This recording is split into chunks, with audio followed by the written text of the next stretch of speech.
Hello guys, papasok pala kami ng SM Supermarket at magpapaperma. Tapos, nakapasok na po kami. Yan po ang aming barkada na sa package counter na si Erica Leo Paluyos. Ayan na po ang mga katrabaho namin, nag-work na sila. Andito na kami sa CS, ayun na si Garcia, nagpapaperma. Ayun mga sa mga best friend ko si S1.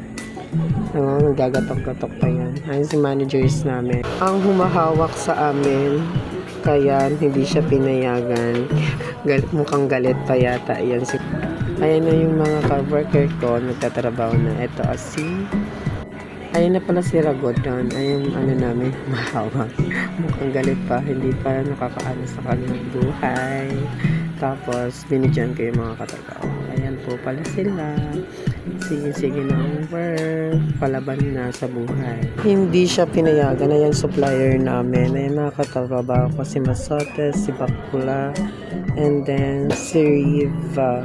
Andiyan pa ako, nagtotonakulingan pa. Anong kagandahan, balik tayo sa kanila.